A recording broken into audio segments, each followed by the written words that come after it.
Good evening, Toastmasters, honored guests, Mr. President. Thank you for coming tonight. We've got a wonderful session, an open house in honor of all of our honored guests. And I am the Sergeant at Arms for Town Center Toastmasters, and I would like to introduce our president, Mr. Kevin Lerner. Thank you so much. And welcome, yes, I'm pleased to be here, and let's roll back the clock 20 years. I was 24 years old and just out of college, and my parents said, come join me at this meeting. Actually, it may have even been in high school. Both my parents were involved in this wacky name group called Toastmasters, and I thought it was all about this oven, I thought it was all about making toasts, and they said, well, Kevin, you're in the broadcast journalism field, that's what you want to go into. So I joined them in Davie, Florida, in a suburban Fort Lauderdale city, and sat among some other people who were just committed to improving their speaking better, listening better, communicating better. And I was peripherally involved with Toastmasters over the years. I actually wrote several times for the magazine and came in and out of the group. Fast forward to 2012, and my partner Rudy and I moved up here from Delray Beach in search of colder pastures. And I said, let's go find a great group. And moved here in Reston, and checked out a few other groups, but said there's something about this Town Center Toastmasters group that I like. And there are a lot of folks here who may remember me from those early days of just unpacking my stuff from the moving truck, and I just fit in, and it just seemed like a great group of diversity, of anticipation, of optimism, of opportunity. And I said, this is a club that I want to be a part of. And I just stayed on the sidelines for a little while. And about a month ago, the previously elected president said, I can't do it anymore. Kevin, can you step up? And so I said, let's do it. And at the same time, I said, there are a lot of opportunities. There are a lot of people here who I see and I've heard stories of that are in high-level roles in their organization or want to be in high-level roles of their organization that need improvement speaking. And this club fits the bill. So I'm happy to say let's get things rolling, let's get things moving in a new year with all of you being here, taking the time and the weather to come on out. And a colleague of mine, sometimes I like to look at us as Republican to Democrat. There's kind of a love there that's sort of, he's tall, I'm short. The guy who's going to help run the show tonight, the Toastmaster, the MC of the evening, good colleague of mine, Dan Scheite, joining us. Thank you.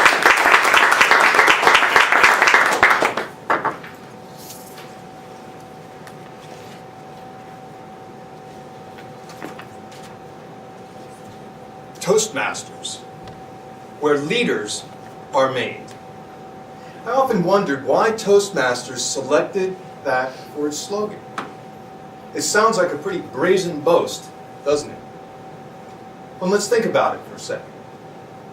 Leadership is about selling. Selling, in this case, means persuasion. If you want to be an effective leader, you've got to convey your ideas effectively. Conveying your ideas with passion, presence, and poise is what moves people to action. Inspiring people to action is one of the most fundamental qualities of leadership. Just the other day, in fact last week, I was responsible for giving a very important presentation to some senior executives. Funding for my project depended on me doing a really good job in my presentation. Because of my training as a speaker, I found this task to be much easier. And I persuaded the executives to hand over $500,000 worth of funding. After the presentation, one of my colleagues turned to me and said, "You, sir, could sell matches to the devil." Sell matches to the devil. I don't know about you, but to me that doesn't sound like a long-term career path. Nevertheless, I accepted his comment as a compliment because I knew that he was acknowledging my powers of persuasion. Fellow Toastmasters and guests, that is precisely what you will gain if you devote yourself to the Toastmasters program. The power of persuasion. So let's re-examine our slogan once again. Toastmasters, where leaders are made. Not at all a brazen boast, but indeed a potent promise. Thank you.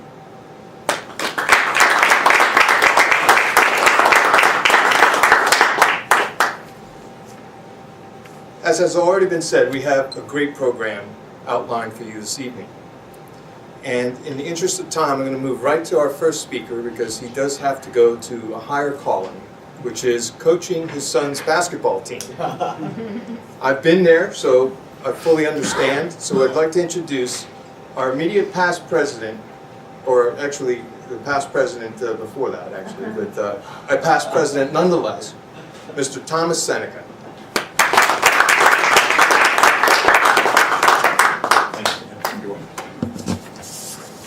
I try to avoid following Dan at all costs. He is just too good. So what is Toastmasters? Toastmasters is an organization for those who have no patience, no tolerance, and no time for mediocrity. It's for those that want to strive to be their best, to improve themselves, to achieve the ability to communicate their ideas and motivate those to take up those ideas and move to action. Toastmasters is an environment where you can come and share your skills, the current level that you're at, and receive support, critiques, and ideas. So this isn't just for the professional speakers or those that seem to have it all figured out. It's for those that are striving to be better, that want to achieve their potential. What is or who is Town Center Toastmasters? Town Center Toastmasters is a CEO, an engineer, an HR representative, a professional speaker, a financial analyst, a business owner.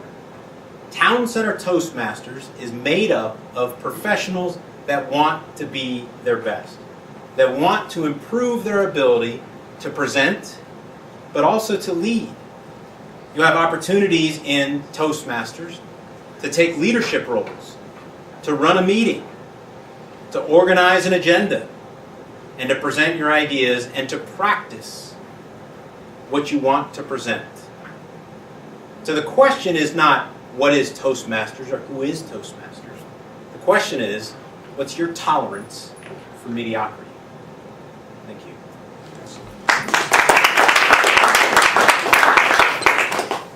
Outstanding job. Thank you very much, Thomas. So at this point, we have a short video that we'd like you to see. And roll it, Kevin.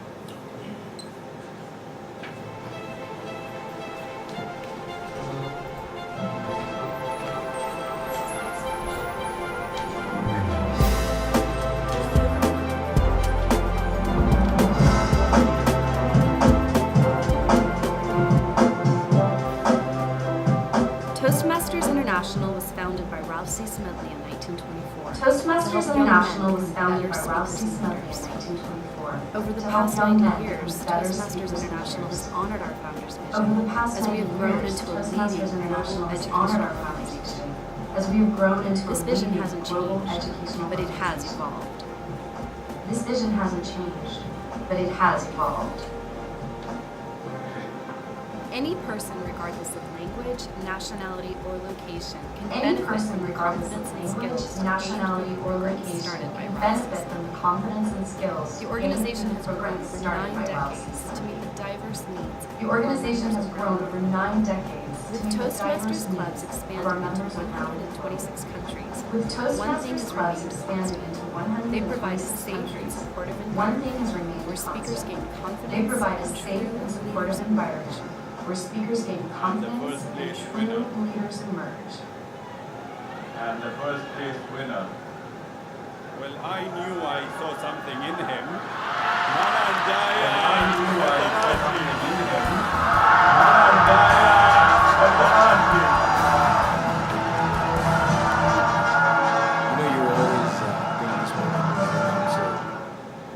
You always think this moment will never come, so you never prepare with the speech.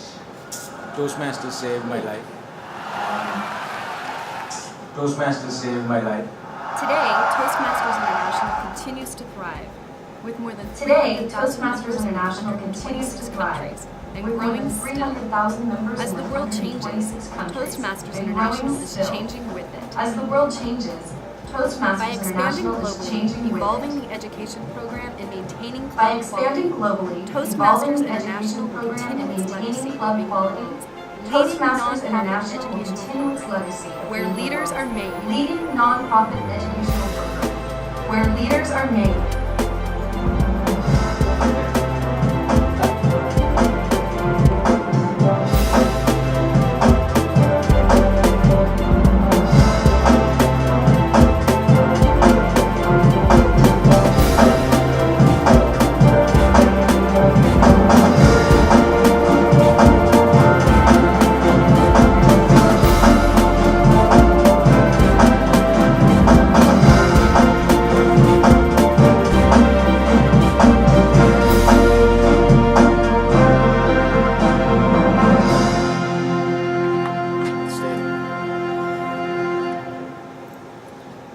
Our next speaker is Pam James. She's a longtime member here at the Town Center Toastmasters. Our next speaker her is Pam segment's gonna James. be She's how a Toastmasters longtime has member helped here me. at the Please Town Center welcome Pam James. Toastmasters, and her segment's going to be how Toastmasters has helped me. Please welcome Pam James.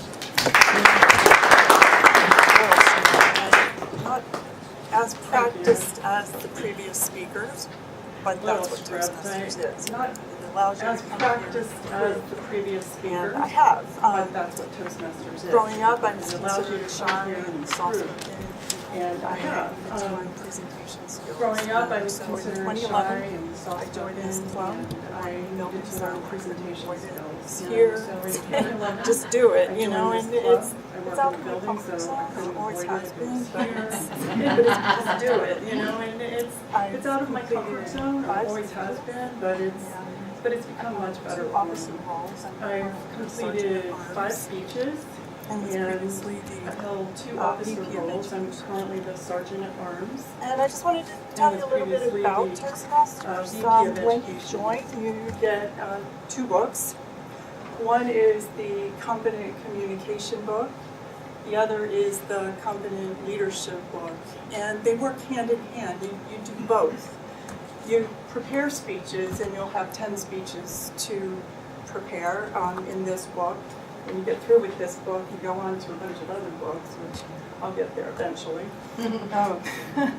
Each speech begins very simple, like just tell us who you are, and then the next speech, let's do a little more organizing, and then throw in some colorful language, and maybe some gestures, and some voice inflection, and each speech builds on the one before it. And while you're not speaking all the time, sometimes you're working the leadership book. So when you speak, we have a timer who times the length of your speech. We have a red, green, and blue. Green light. Green means you've spoken the minimum amount of time for your speech, and when you get to red, you better wrap it up because you've done your speech. There are also roles such as grammarian that listens to the ums and the ahs and the so's and the repeats and such in your speech. And we have the Toastmasters. So whenever you come to a club, you jump in and do all sorts of roles and pitch in, and you'll grow greater like that way. It's inspirational. It's pulled me out of my hole for sure. And then we also do contests on occasion, a couple times a year, where we might compete with other clubs, and you can move up the ranks. There's it goes all the way to international, and we've gone local around here, and Dan's won some awards, and Thomas, who left, And then there are also advanced clubs, so if you finish with the 10 and you want to try some fancier clubs, there are some, I know one that deals with just contests. They write and they gear themselves towards preparing for contests. And so that's about it. Just to say that our club has been distinguished for 2 years in a row, and we've had distinguished, I think, a higher level the third year before that. And we've also been recognized for excellence in membership. And that's about it. Thank you for coming, and talk to me later if you have any questions.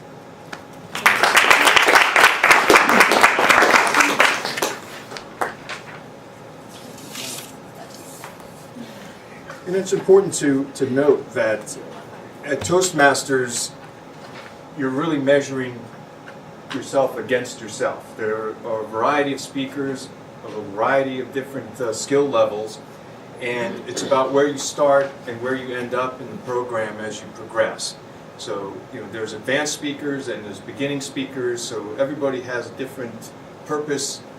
But most of the time, it's to be able to do what I said in the opener, to be able to pass your ideas on to others and persuade people to a point of view, whether it's a sales presentation or what course to take on a given project or just about anything like that. It's conveying your ideas, and whenever you're conveying ideas, you're in a leadership role. Whenever you're up here, you're in a leadership role. And those are the things that basically you pick up as a Toastmaster, and you learn to be comfortable with that, and it's transformative. I've known Pam for a long time, probably, 9 years now? Something like that, 8 years? And I've seen her blossom here in this program, and it's a joy when all our members experience a similar thing. So we have on our agenda, we had a segment. Unfortunately, Zach, who was going to give that, was not able to be present. So what I'm going to do here is offer you a little bit of analysis of the little speech I gave at the beginning, because there were very specific devices that I deliberately wrote into that speech, and if things sounded good to your ears as you were hearing them, there was a reason, okay? And what happens is you learn these types of devices, and you incorporate them into your speech, you practice them, and you get better and better at conveying information and persuading people and touching them emotionally with your words. So at the very beginning, how many times have you seen people come up to a lectern and say, "Thank you very much, I'm so honored to be here this evening, da-da-da-da-da-da, wah, wah, wah, wah, wah, wah." Sounds like Charlie Brown, right? Remember that? So I never do that, okay, because I learned through study that the point at which you have undivided attention as a speaker is your first 15 seconds when you come up to a lectern. So why waste it, as Winston Churchill said, with the banal opening that means nothing and has been done about 1 billion times over the course of human history? So what I like to do, particularly, is 2 things, is come up and do what's called the power pause at the open. And as you saw, I took a few seconds to collect myself. And you need to really almost take that to the point of discomfort, where the audience is looking at you and saying, is he going to start speaking anytime soon? And there's a purpose for that, because it creates suspense. And then the first words out of your mouth are memorable, right? And that's exactly what you want to do, and that's with the power open, right? So you have the power pause, and then the power open, which is a bold statement at the very beginning that then is remembered. Throughout those just 2 pages of text, this is the text, it's not even full 2 pages, 16-point font, so what was that, maybe 1.5 minutes of time. I worked in 15 different rhetorical devices. Another one was the pause for emphasis. When I said Toastmasters, right, you give it a 1-2 count, right? And then where leaders are made. So that, again, builds suspense and creates emphasis, and that's the power of the pause, generally. Rhetorical questions. Why did Toastmasters choose that slogan? Isn't it a brazen boast? This sets the mind spinning and sets you up for what am I going to talk about, and it takes you, again, to a level of suspense, and Jesus did sound brazen. How's he going to find his way out of this? Because that is a pretty bold statement. So rhetorical questions are another one. Alliteration. It's musical, right? Brazen boast. 2 B sounds, one after another. There were multiple alliterations. There was another alliteration, poise, presence, and passion, right? And that's also another construct called a triad. There's something about 3s. It really works well. If I said poise and passion, okay. If I said poise, passion, performance, and persistence, it's a long list. You know, you forget that stuff. So a 3 seems to always, a triad is always a comfortable way to make a point. Next, the story. Stories are very memorable. And you should always work in anecdotes into all of your speeches and all of your talks, no matter what you're giving. In that presentation I talked about, we had an individual that we brought with us out to a conference. And I told the story about, you should have seen Mark at the conference. Everywhere he walked, he was like the Pope, waving to people and people waving back at him because everybody knew him. And so I was able to kind of draw that audience in and show exactly what value we had with this individual that we had hired. So the stories are very important. And then injecting a little bit of humor. You know, selling matches to the devil. I mean, that it's not, you know, bust out, slap your knee funny, but, you know, it does put a smile on people's face to hear comments like that. It shows that the speaker is human. And then a pause again, where I basically talked about, you know, the power of what you gain is the power of persuasion. Lastly, again, the brazen boast repeated because it kind of bookends the whole speech. And then at the end, hopefully something memorable. What was it? Toastmasters are not a brazen boast, but Potent promise. Potent promise. There you go. Potent promise, again, alliteration, and very simple 2 words to remember. Contrast. The last statement provided contrast, right? It's not a brazen boast, it's a potent promise. So the 2 kind of offset each other. So those are simple things. This is all, it's formulaic. It really is. And then it's about practice, practice, practice, practice, getting comfortable. To me, I get charged up when I have all these eyeballs looking at me. I feel your energy. It's exciting. I used to be, and I said that the presentation I gave last week was easy. You should have seen me years ago. Right? I was a nervous, anxious speaker who would become a tongue-tied wreck during these presentations. And it was all just practice and learning to be comfortable in my own skin, and also to come up and stand here and realize that when you're behind a lectern, you have a different sense of time than all of you in the audience. That was a 3-second pause, roughly. To me, it felt like an eternity, because I'm here hyped up on my adrenaline because it still excites me to speak, and your mind tends to race. So that 3 seconds feels like 10 or 15. And the longer you wait to say your next word, you feel these eyes kind of drilling right through you, you know, so it's easy to get flustered. But when you master that sense of time and realize that if I pause to think of my next word, it's not a problem. It wasn't really uncomfortable. So these are the techniques, things that you learn at Toastmasters. It's all in the books, as Pam said. It steps you through methodically to introduce all of these devices at various stages of the program, and you learn to master them. So on we go to our next portion of the program, which is introduction of attendees. So I guess I'm going to go around the room and we'll give you all an opportunity to stand up, give us your name, rank, and serial number. No, just your name, your reason for coming to Toastmasters, and what you hope to get out of it. So we know these guys, so. Hi everyone, my name is Deval Srimankar. I'm here because I was really moved by the winner's speech, the winner we saw in the video. Very moving speech and networking. Okay, good deal. Thanks. My name is Pete, and I'm in a new sales position, first time I've ever been in a sales position. So I'm meeting people every day, trying to influence people, just like you said. So I really like what you guys said. I just want to be able to present myself better, present the information about products and services, have more confidence, and make better eye contact. I'm notorious for looking away when talking to someone. So those are the things I want to work on.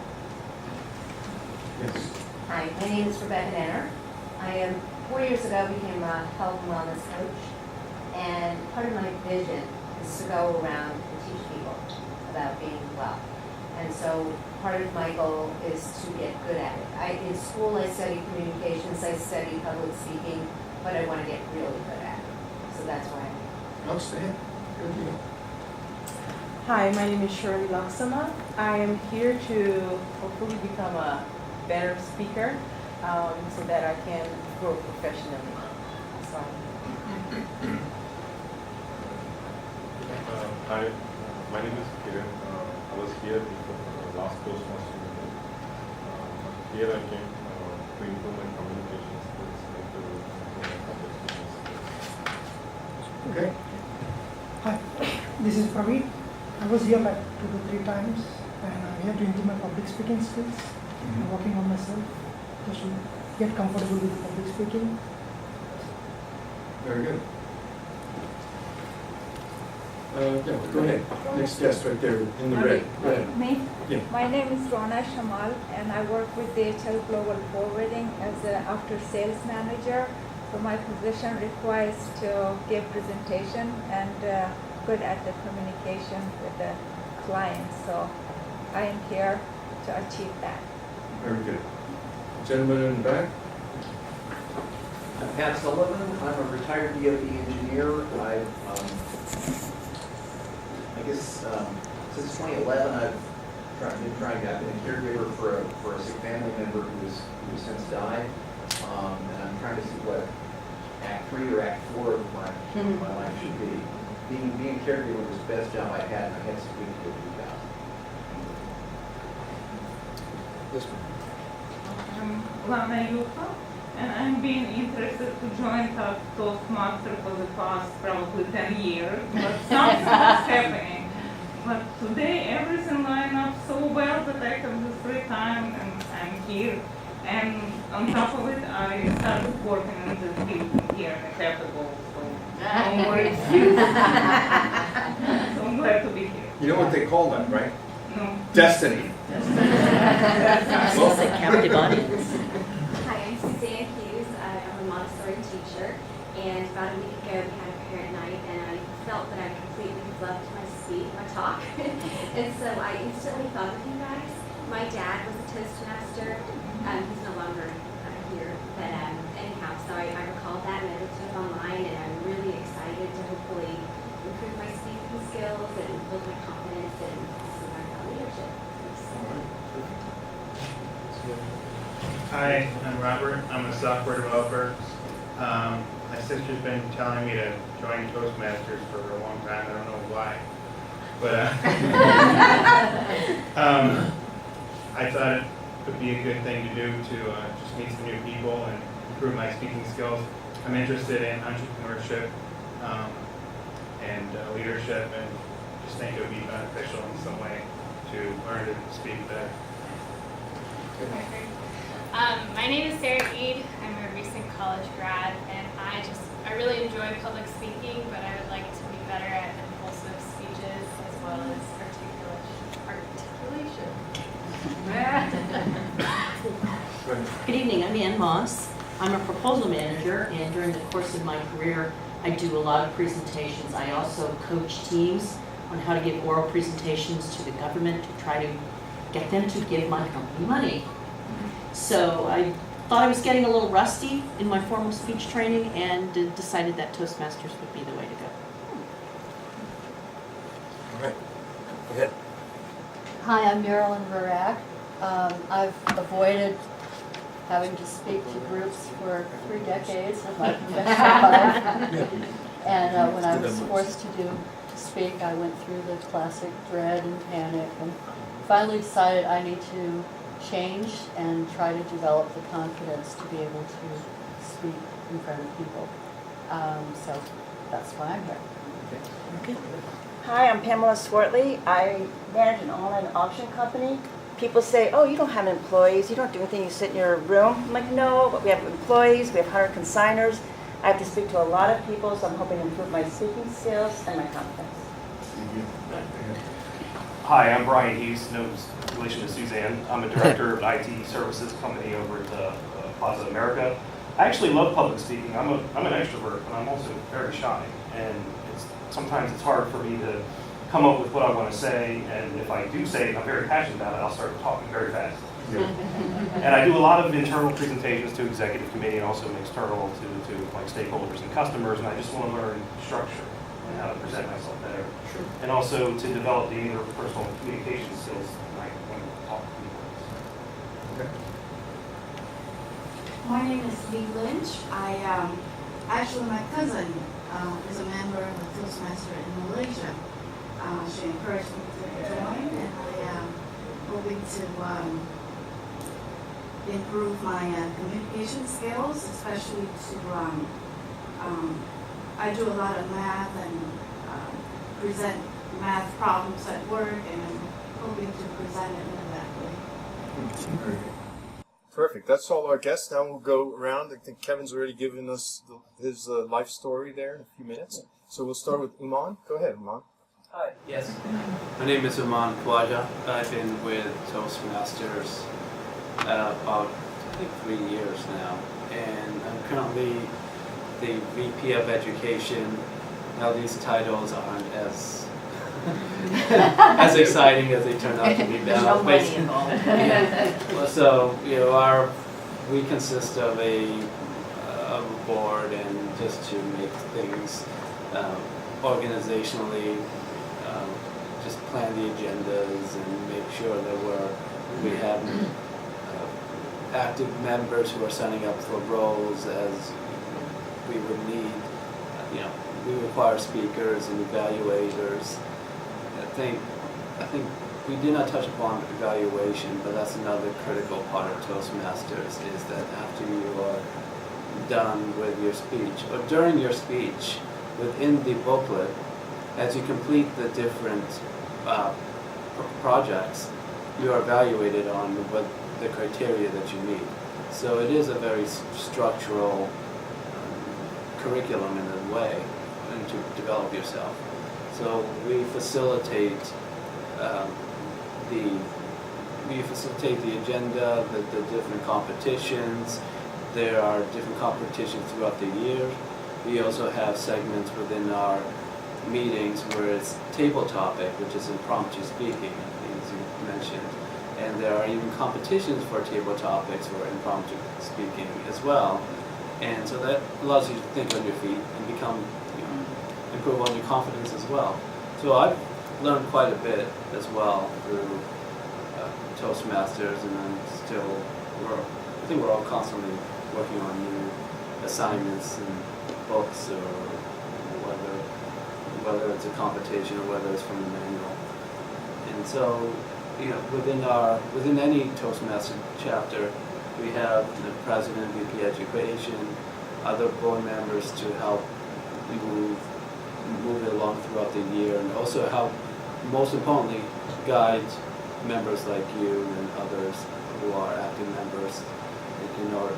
Because we are actually, to get this Presidential Distinguished Club, or to actually even evolve the club, and it's our duty, our calling almost, to help especially new members and also current members to go through their assignments and make sure that to answer any questions, and because as a club, to be successful is when members are successful in achieving their goals as well. That's all I want to say. Good deal. Thank you, Jim.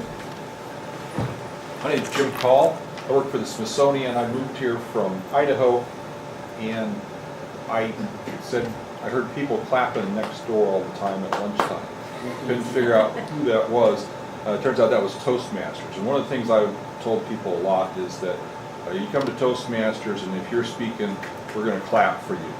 And that seems like a little thing, but you think about how many times you get 15, 20 people in a room that you don't know very well, that are applauding your efforts.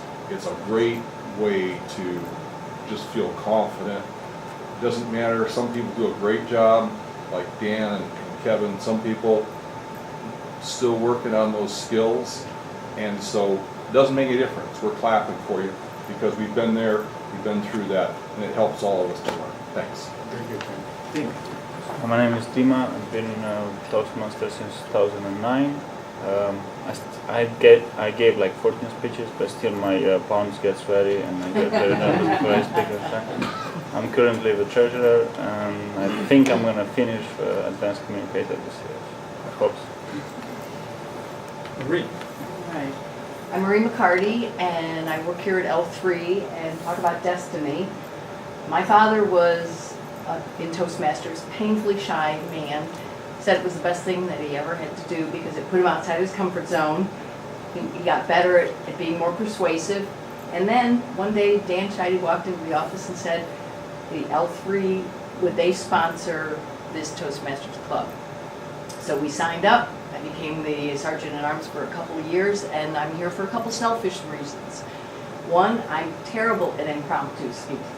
I try to get better at it, but I'm much better at planning speeches. And then the other reason I'm here is I love to mentor. So I offer out to anyone that is wanting to work on a speech that I will work with you and help you, because where I get my passion and my joy is from helping you succeed. So that's why I'm here. That was a pretty good impromptu speech. I'm getting better. Hi, I'm Helen Levy-Myers, and I joined Toastmasters about a year and a half ago, and I joined because I'm the CEO of the Dean's Workshop, and as a small business you have to go out and do lots of speeches. I realized I could not do that very effectively and efficiently to help grow my business where I needed to. So I've been here, as I said, for about a year and a half. Maria's coached me with some of my speeches, and I feel I have gotten better. I have, last summer I gave a speech at the National Charter School Conference in Las Vegas, which for me was a big deal. There was 75 people or so in the room, and that was the biggest speech I'd ever given, and I've since given some others. And so it has been very helpful and useful for me in my business and in speaking. Jack. I'm Jack Moore. I've been with Toastmasters here for about 4 years. My experience in my objective in Toastmasters is to journal or track my journey, if you will, in transitioning from the sad American diet to a very different kind of diet. And so rather than researching and bringing in statistics and research, I'm researching myself, and I'm trying to put it into words, and in the course of that become more fluent about what I believe in terms of the connection of nutrition and health. More generally, I produce meetings on nutrition and health, and previously in a business context, so for 15 years I've been producing meetings, and I work with speakers, and my thing is to help the people that are in one of my meetings have a good social experience and learn some content. And we've heard from Pam as well, so I think that pretty much captures everybody in the room. Oh, we missed you. I'm sorry. Hi, my name is Vandana Puri. I joined Toastmasters, I think, 5 months ago, and I have a speech ready, so you'll hear a lot from me. Sit down now. Very good. Thank you. I want to just add one more. Sure, go ahead. What we haven't really maybe talked about is that word fun. Mm-hmm. This is a fun group. We talked about the speeches, we talked about the communication, but we haven't talked about that this can be fun as well. And we sometimes do things after meetings, and there is some camaraderie. There's been some friendships that have come out of this session, so it's not all work. Very good. I hope you've gotten a flavor for the diversity of the group here. You know, not just our backgrounds, but also our purpose for being here. And all of you can have your purpose met because it's what you put in is what you get out of the group. So what you do experience here is a very high degree of tolerance for people's viewpoints and opinions. There's never any heckling or rude, comments. It doesn't matter how vehemently you may disagree with someone's position if they're doing a controversial topic. We listen to each other with respect and with manners, and it's something, if you notice, is lacking more and more in society, and that lack of tolerance to hear a diverse viewpoint. And that's been the coolest experience for me here, is to listen to all these different points of view. And as I say, I don't agree with all of them. They don't always agree with me, and that's fine. But we tolerate each other's opinions, and we give each other the time here with cordial listening when you're on the soapbox. So those are other benefits. And one last note before we hop to the next part of the program is something to know about audiences. Audiences are on your side, right? So when you understand this, it takes a little bit of the fear out of speaking, because it's just like going to a concert and you're listening to your favorite singer. You're saying, gee, I hope that she hits a sour note. I can't wait for a sour note, so then I got something to tell my friends, right? No, it's not that way at all. Audiences that go to a concert want to hear pleasant music, and it's the same thing with a speech. People are eager to hear you succeed and to give a very good speech. So right away, they're on your side. And that even counts for audiences that you're selling to. And I do exactly what you do, in fact. I'm an orals coach for federal proposals. And in sales presentations, people are eager to hear a good presentation. They don't want their time wasted. So that's the other part of the equation, is that when you do prepare for a speech, please put work into it, because that's the learning part.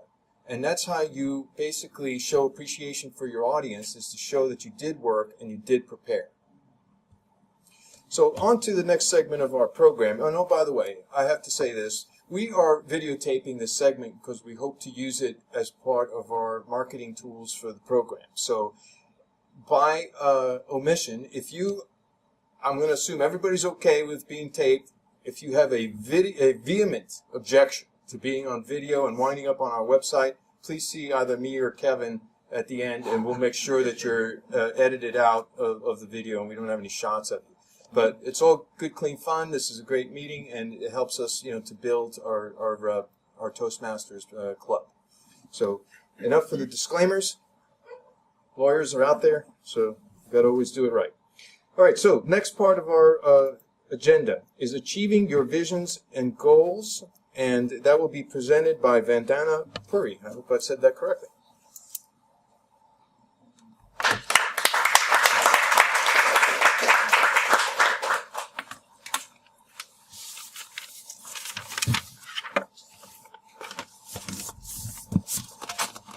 So we see here two words, vision and goals. Vision is the art of seeing the invisible. Setting goals is the first step in turning the invisible into the visible. So those two words really captured my attention when Kevin asked me, would you like to speak in the open house? And it was 12 o'clock at night, and he remembers, I saw his email and I said, yes. So, and I've joined this club like 5 months ago, but I heard one of them saying that, yes, Jim saying he used to hear those clapping during the lunch break. In my previous job, for 8 years, I heard that clapping. And you know what I used to think? That's a speaking club. I can speak. I was a professor in my previous life. That's a normal thing, speaking. But no, here, this is what I'm going to focus on. What's the goal and the vision? Goals. Each one of us has spoken two things. Public speaking, fear of speaking, getting confidence in speaking. None of you said networking. So this is the one person, okay. So the hat goes to her. Networking, this is the most diverse group you see here. Why I'm here, the first reason for me was networking. I belong to a telecom company. I saw L3, the first thing that popped in my head was, oh wow, I'm gonna, this is the place where I'm gonna meet people from my field. You grow, you prosper. So each one of us is thinking about two things. Yes, everyone wants a goal, a vision, and the ladder, how you're gonna reach there. So the first one, networking for me, for all of us, command over the language. Do we need that command? Everything in the world, if we see today, president, vice president, or any other position, they need not be engineers, lawyers. They need one thing, and it's communication. If they excel in that, they can reach here. Every aspect has to touch here, then here, and it clicks. And if we can get that just through Toastmasters, of course, we achieve the goal. The other thing is, this is a very cute thing. When I was talking to Kevin, networking, marriages have happened in Toastmasters. Can you believe that? Yes. So you build friendships here. I want to touch base on other things. Oman brought up mentoring.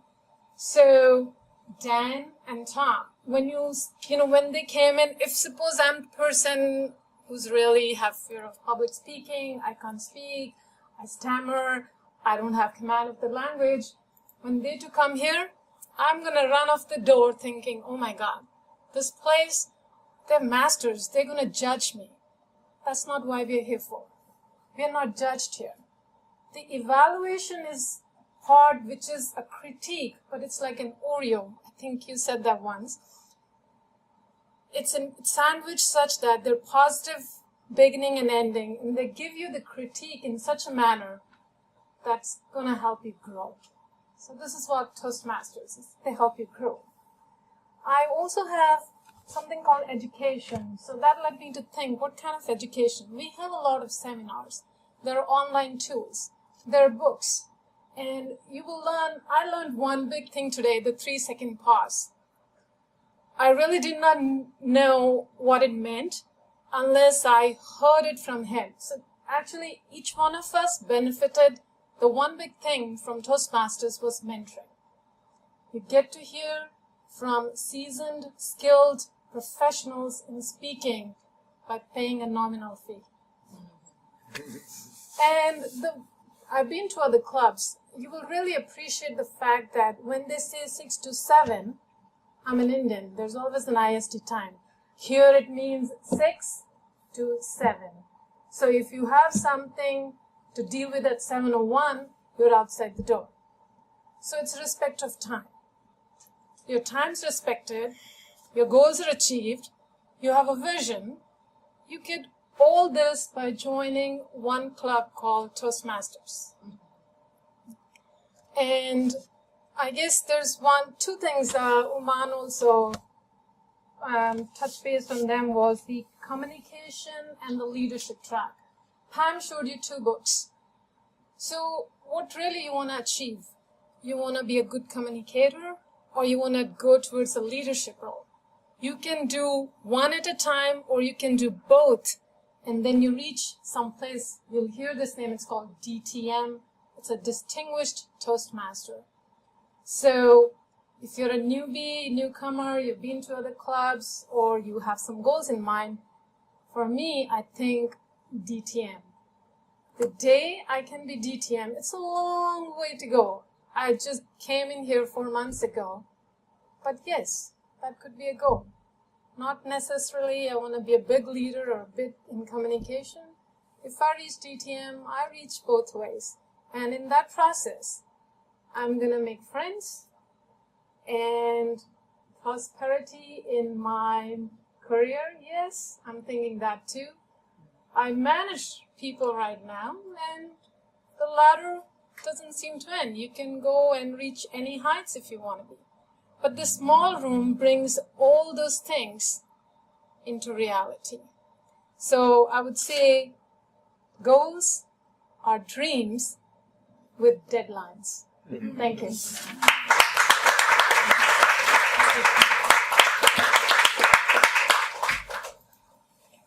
Well, that was a beautiful job. I really enjoyed that speech. That was just outstanding. Time is of the essence always in everyone's lives, right? So that's one of the things that you learn here at Toastmasters. So, Kevin, we are on schedule, sir. In fact, we're a few minutes ahead, I believe, right? Absolutely. So we're doing very well because, especially on the professional speaking circuit, I guess if you go, and you go out in the world, you screw up, okay, and that's how you learn. And so I was giving a 90-minute webinar one time, and I ran out of things to say at 45 minutes. Ouch is right. So fortunately, I wasn't on camera because it's a webinar, so I threw sand on the floor of my home office and started shuffling and figuring out things that I could do to lengthen this out, and I filled in the time with stories, but it was a little bit awkward and wasn't my best day. So going really, really short is awful, but as meeting planners and people who give you speaking time at various functions absolutely hate when you go over. It ruins everybody's day. So the deal is to always kind of finish with about a couple of minutes to spare. Give them back a couple of minutes of their day, and they love you. Come up really, really short, and they think that their time was wasted. Unless you're Lincoln at the Gettysburg Address, believe me, being brief will not work when you've not filled your allotted time. So those are the other dynamics of time. So with that, I'd like to turn the floor over to Kevin, who is going to give us the next segment, Overcoming the Fear of Public Speaking. Please welcome Kevin Murray. Thank you, Dan. Happy to be here. Public speaking is probably what got all of us here today, because it is considered one of the greatest fears that somebody can have. Some who have been called on to speak look as though they've seen a ghost. Pale stares, staring awkwardly, mumbling, sweating, even nausea for some. They are truly terrified to talk. So I'm going to share in the next 10 minutes some symptoms and some opportunities to improve and capitalize on that fear and turn that fear into success. If speaking in public scares you, you are not alone. According to statistics.com and the Institutes of Mental Health, it is considered the number one fear. Nearly 75% of Americans are afraid of public speaking. It even has a name. Does anyone know what the fear of public speaking is called? Glossophobia? Glossophobia. 10 points for Dan. No. Okay. All right. Golly. I can't even read that over. It's called, and it's, yes. I got to mask that one over. Jerry Seinfeld, the comedian, says that most people would rather be lying in the casket than delivering the eulogy. Some professional speakers, as Dan said, are afraid of public speaking. Anxiety, nervousness, am I going to say the right thing? Teachers, I heard that there are a couple of teachers here in this room. We have had a few others who have come here. My mother, who was a Toastmaster for many, continues to be a Toastmaster for many years, says that she joined in many instances because when she's speaking in front of an audience, there's classroom anxiety. Or perhaps it may start when you're early on in your childhood or a student, that you pray that the teacher doesn't call on you to answer a question. Anyone ever feel that way? Absolutely. It can happen also in the workplace, where the manager may experience some panic attacks at the thought of making a presentation that he or she may not be prepared for, or just may not be ready to speak on. It can happen at home when a distraught job seeker may be distraught before going on the interview. They may be very nervous. Job interview stress. Social butterflies in the stomach. Perhaps you're called on or just going out to speak and you're in a small group or even a large group and you don't know. This was a great opportunity for a lot of people here when we were first going around the room and introducing or having an opportunity to introduce yourself. Butterflies in the stomach and sweaty palms. Bless you. These fears can cause us to miss out in opportunities in work, in social environments, career, academic, all kinds of opportunities because of the fear of public speaking. As Vandana pointed out, there isn't a place where communications is not used. Those who speak effectively move up the ladder. So what causes it? You're obviously all here because you want to do better, but it's also intriguing, and I came up with this presentation around Halloween time, and I said, golly, let's figure out what is causing this number one fear that people have. Well, perhaps it's early in childhood, a lack of interaction, that you really don't have a lot of interaction with family or friends. Or perhaps lack of confidence. This is most people. My partner, Rudy, says that I just don't have a really good self-esteem or confidence about what I'm going to say, and you or he or somebody may just have some hesitation and fear because of this. There may be some negative self-conscious feelings about yourself or self-image. Do they like me? Am I too fat? Am I wearing the right thing? All of these contexts that may come up ahead of your speech that may throw you off track. Similarly, an inferiority complex or low self-esteem may have been developed over the years. A parent or a friend saying you're no good enough, you're stupid, we hear this. This is a place here of support, of positive, of rising up, of hoping to eliminate many of these troubled times that people may have had.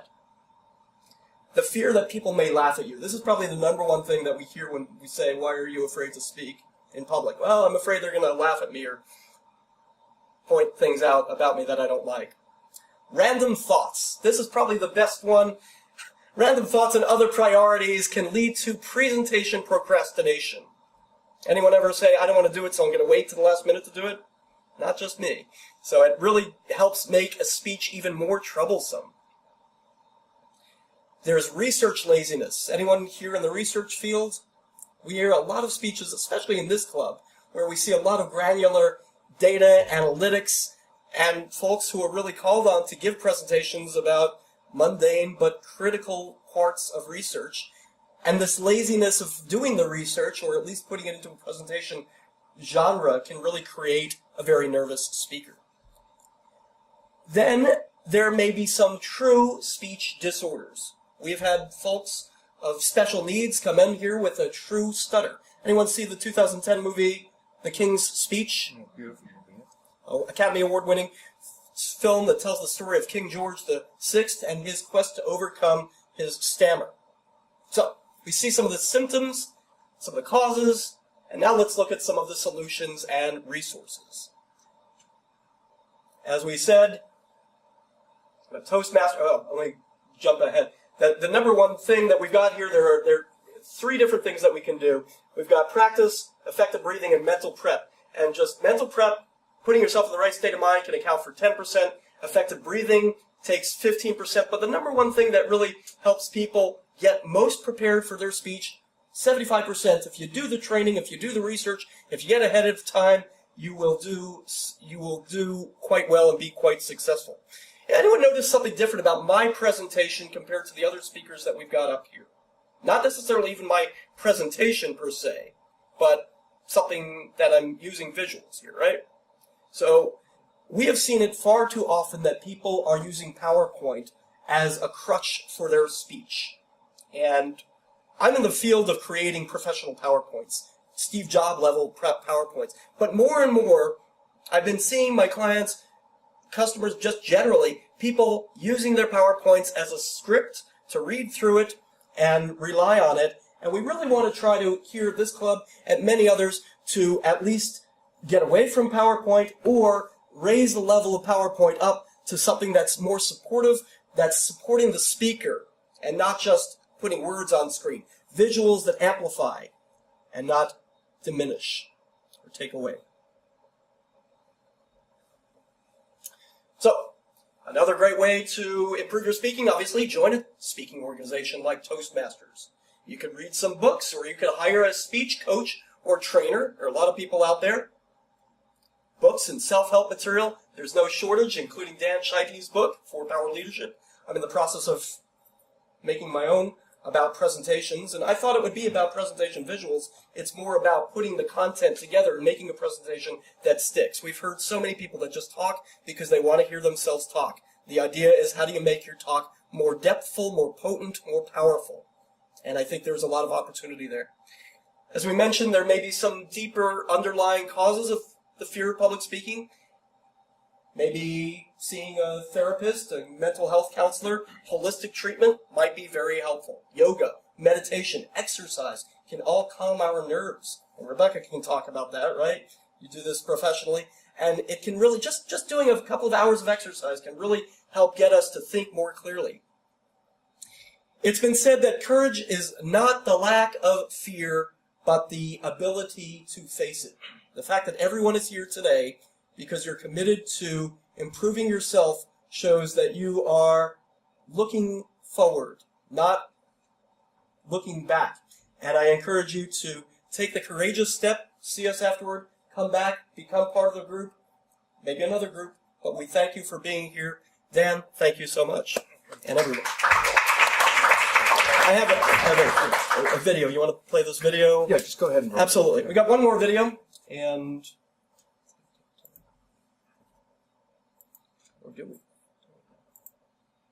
To me, the whole thing of Toastmasters is the servant leadership. It's getting other people to work together as if it was their own idea.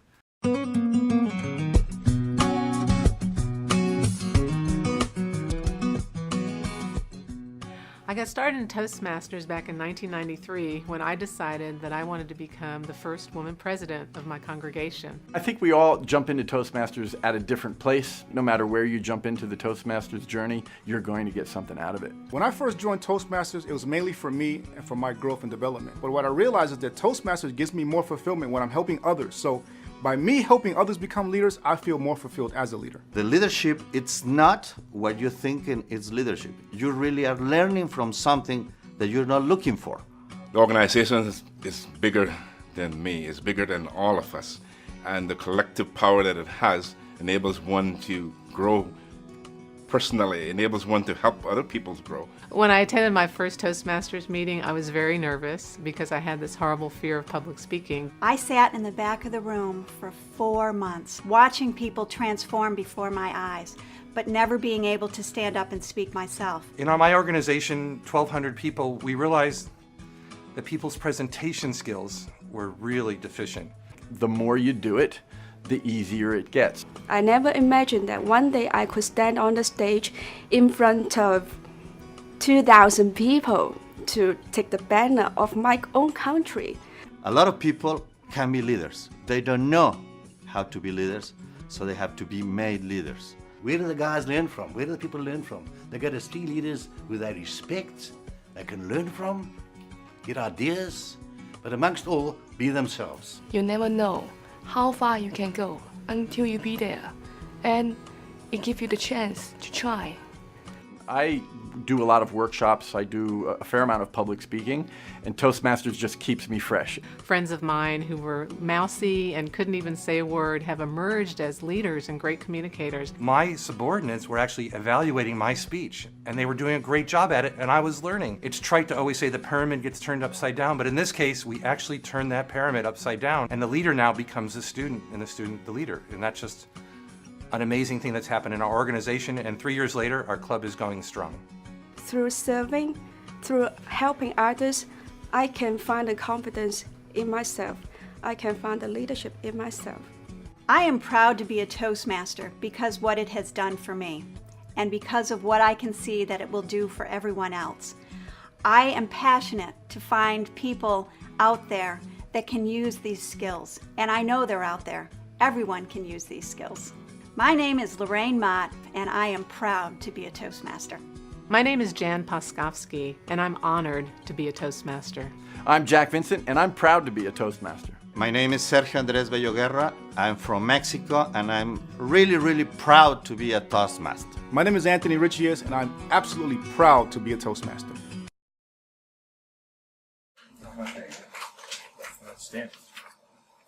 Okay, a couple of quick comments.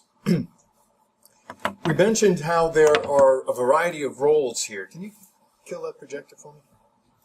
There are a variety of roles here at Toastmasters, and in particular, the role of Toastmaster of the day, as we call it, it's really just Toastmaster, but we kind of fall into calling it Toastmaster of the day. And that's the person who runs the meeting. And when you do this, basically, it's just like MC practice, right? Have you ever seen somebody at your company, maybe that got tapped to be the master of ceremonies for a function at your company or something else, right? And some people are very good at it, and some people fall really flat because they haven't practiced or they haven't thought the process through.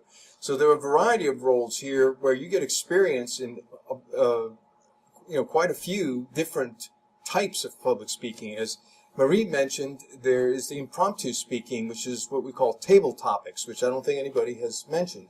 And what we do there is you pick a topic and you kind of just toss it out and randomly select someone in the room. They're required then to stand up and talk for 1 to 2 minutes on that topic and give basically the best answer or the best talk that they can right on their feet. And you wouldn't believe how helpful this is in things like job interviews, right? Isn't that what a job interview is all about? And to be able to be poised, control your breath, learn how to punt for some time, a variety of techniques that you do when you're asked to speak spontaneously. So that's another angle. Kevin mentioned research. One of the roadblocks potentially for people who are preparing speeches is they start out with a topic that they expand out to something very, very broad. And as you get into the program, remember you have 5 to 7 minutes. So in 5 to 7 minutes, you have time for basically 3 points, 3 main points to your discussion or your speech for that evening. So keep it narrow. And so that helps you to kind of overcome this need to do massive quantities of research. But if you're going to do 3 points, have maybe 2 supporting statistics or verified facts out there, right? So you don't have to do volumes and volumes of research for each and every speech that you do. So that helps to kind of pull in the boundaries a little bit and help you to basically define your speeches a little bit better. And then lastly, practice. In the orals coaching that I do for sales training and a variety of other applications, practice is the key thing in the world. And I make people use a script. And our first repetition, when we do, is to literally read their script. Just read it. And when they read it out loud, they begin to memorize it. They begin to internalize it. Take a guess at how many repetitions a typical speaker on TED does. 100? You're in the neighborhood. It's 150 to 200 repetitions, I've heard. And they have 18 minutes, that's the format for TED, and they can be career makers. If you get 1 million views on your TED talk, which some speakers have, basically everybody knows you. Anybody who follows public speaking is going to know you. And that's incredible. So they put a tremendous amount of work into it. They do have some teleprompting assistance there in front of them, but still they've got to be very, very natural and look very unscripted. So it's repetition that really wins the day in a speech. So even this little 2-minute 2-pager that I did this evening, I practiced it probably 12 or 15 times. And so, that's what we do. If you really want to master it and be good at it, practice. With that, let's move on to, I guess now our question and answer session, right? We're right on time. It's 7:13 and the agenda has us at 7:14. So I'd be happy to field any questions. If I can't answer them, some of the other board members will certainly answer them, and we'll take turns chiming in with our comments. So any questions from the audience? What happens at a typical meeting? Oh, that's a great question. It's very, very structured, not too unlike what we're doing right now. We have an opening to the meeting. According to the formula, the Sergeant at Arms opens the meeting. We've typically not done that. I think it's a good thing that we start doing it because the Sergeant at Arms is responsible for bringing order to the room, introduce the President. The lead guy or lead woman should not have to call the room to order. Right? That's just a power thing from a role perspective, so the President gets a little bit of recognition. So that's the first step. Then the President introduces the Toastmaster of the day after some opening remarks. We then do what's called Word of the Day. Someone brings up a new word, hopefully not a bizarre, exotic word, because that doesn't really help you because we don't use very exotic words in our speech, but a word that's not too common but is useful. And then we take turns trying to also incorporate that word spontaneously into our speeches and in our talks. So even the Toastmaster can come up and use that word during their remarks. So that's kind of fun to see people try to do that on the fly, and even in their prepared speeches. We also have quote of the day, where at the conclusion of this, I'll give you one of my favorite quotes, but we take turns also at every meeting presenting a favorite quote that's typically on something significant, like leadership or anything else that's near and dear to your heart. From there, we do our speeches. There's usually about 3 to 4 speeches every meeting, and then we go into we introduce a general evaluator. The general evaluator basically evaluates the entire meeting, but the general evaluator also introduces each of the individual evaluators who give a critique of the speeches that they heard. And the critiques also are very important. It's another role because it teaches you how to give constructive criticism. Every time that in my career I've had to fire 5 people, and every time I fired them, they thanked me. And it's not because I developed some kind of dark art. I realized after I sat there and said, why does this happen? It's because I care about them, and I let them exit with their dignity. And I tell them, this is why it's not working, but this is why you're a special human being. Just go find something that makes both of us happy. And that's generally my speech in that context. But critiquing is very similar, right? You have to give people their dignity, and you have to basically be constructive. Give them constructive criticism, tell them what you liked, what was not so good and could be done better, and then follow it up again with more stuff that you liked. So that's the sandwich technique that we heard. After that, we give a timers report. Everybody's timed to make sure that you're paying attention and you're cognizant of the time that's allotted to you. We give a grammarian's report. We do a fun thing counting ahs and ums, because those are filler words that we have to try to purge from our speech. Then we wrap up with just some closing comments. We turn it back over to the president, take care of a little club business, and then we're done. And we're usually on target and finish right at 7 o'clock. Sometimes we go to maybe 3-4 minutes over, but it's not usually bad. We're usually very punctual. Sure. So I'm a little bit concerned if I'll be able to get here on time. I'm sure it's ideal to be punctual, but if I were a few minutes late, how would that go over? That's my first question. Well, the door locks promptly at 6. So. Now, we ask you to be here at 5:45 and make that your target. And it's just like a lot of NFL coaches and professional coaches, they have this rule: if you're on time, you're late, right? Because you never know when something's going to go wrong and you'll be delayed a couple of minutes. So the target time for arrival is 5:45. If you make that your target, you hit a little bit of traffic, you'll be okay. It usually gets you through. Okay, my second question is the roles. Are those assigned or do people volunteer? How does that work? We prefer volunteers, but we start reaching out to folks and making requests, and we like to try to spread it around. Many hands makes for light work, so if people are constantly volunteering, then it makes the whole club work better. We have a website, and people can go and sign up for a role. Correct. We send out a mailer, and it says, hey, the agenda's open. You go to the website, and you poke your name in, and it automatically populates the agenda here with the individual's name and the role they accepted. Any other questions? What would be some examples of speeches you give? Is it usually like current events, or is it? It can be any topic that suits your fancy, honestly. And it's just, you follow the lesson plan. Like first, the example is the icebreaker. The icebreaker is basically to tell us about yourself in 5 to 7 minutes. So you kind of give your little life story. You can get really creative on how to do that.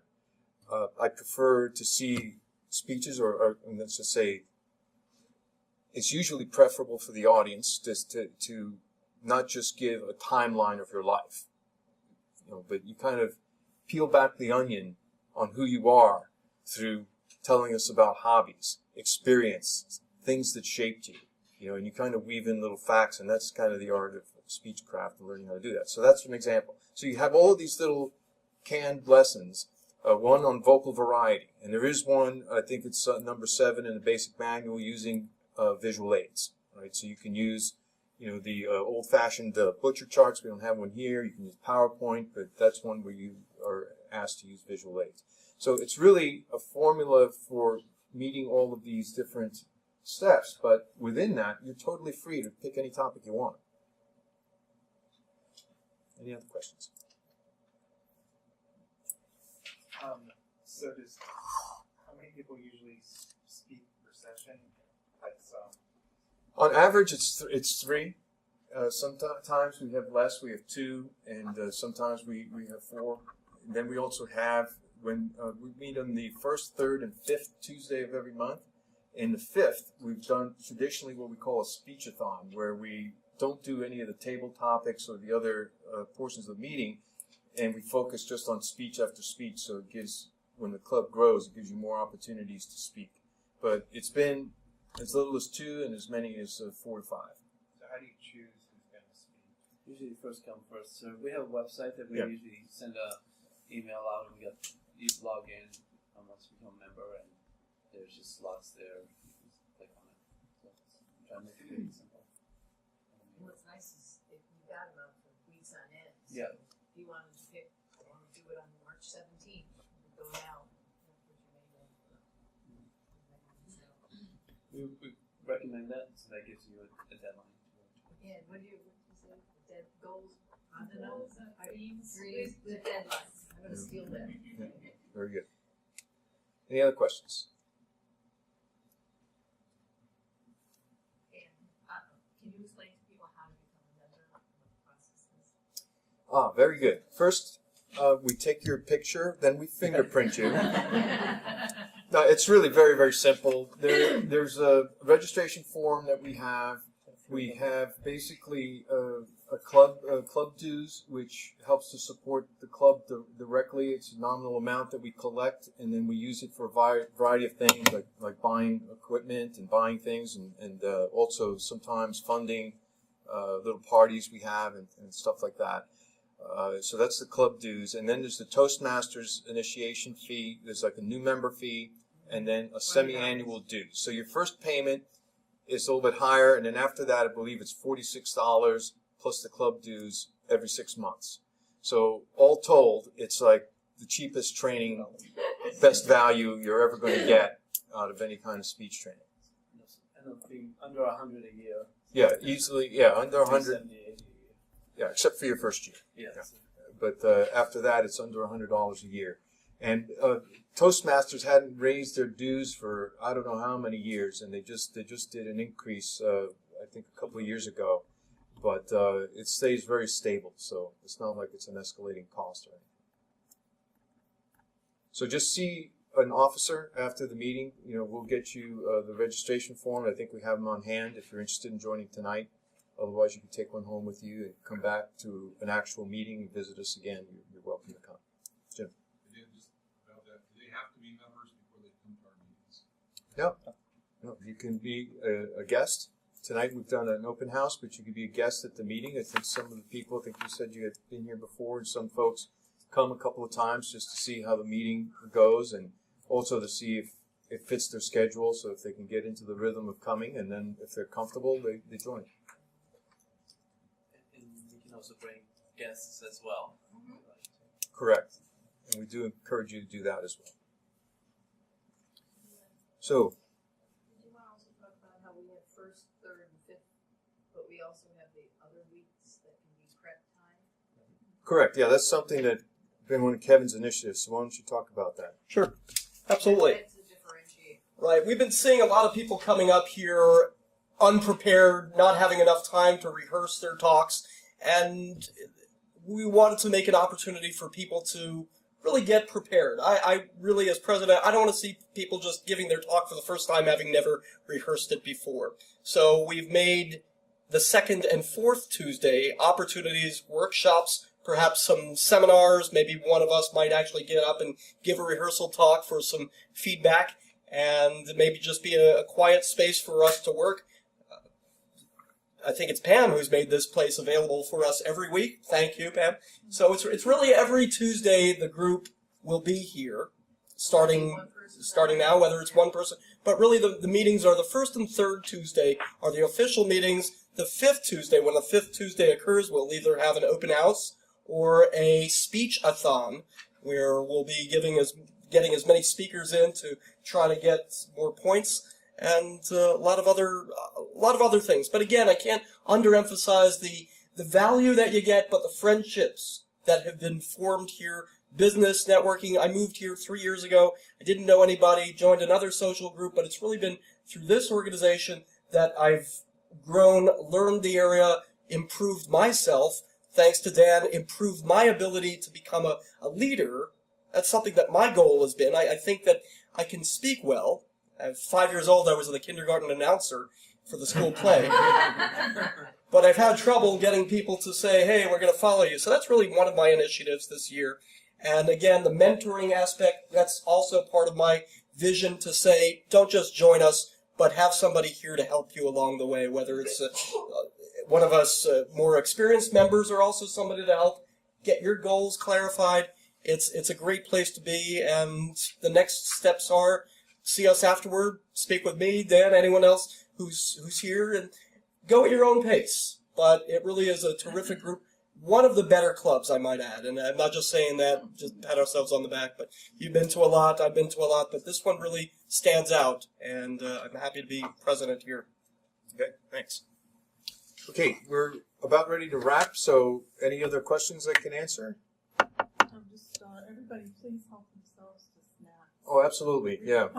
We've probably all got the grumbles here, so have a little something. And just like we spoke about the sandwich technique, we have Oreos over there. So. Okay, anything else?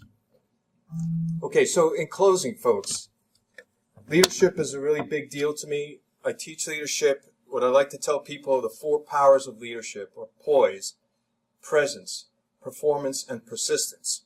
And poise is certainly something that you'll gain here at Toastmasters. Kevin talked a lot about the inner aspects of presenting and speaking publicly. A lot of this stuff goes back to childhood. If you've got one of those issues, you're part of humanity. Everybody has them. Everybody has had to overcome them. In the 5th grade, I won my classroom spelling bee. I went out in front of the school, 250 people in the audience. My first word, sailor. And I smiled because everybody knows how to spell sailor. The next thing I heard was ding. Got it wrong. You talk about developing a phobia of public speaking. Huh? Wow. So I could have felt all 200 eyeballs bore into me at that point, and the heckling I took after I left the school that day was unforgettable. Okay, so everybody's got these little things. Big deal. Okay, and that's part of the poise of leadership. You root those things out, sweep out the closet, start to develop the mentality that you are special, you have something to offer the world, and this is just the place to learn how to do it. That's all it is. And with that, I'd like to close with my favorite leadership quote. You may have heard it. John Quincy Adams, our 6th President of the United States. If your actions inspire others to dream more, learn more, do more, and become more, you are a leader. Thank you very much. With that, gavel out. Meeting adjourned.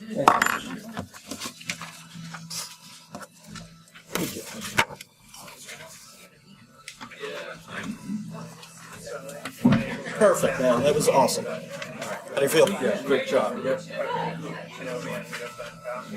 I guess I'll be sending Okay, so can we register online?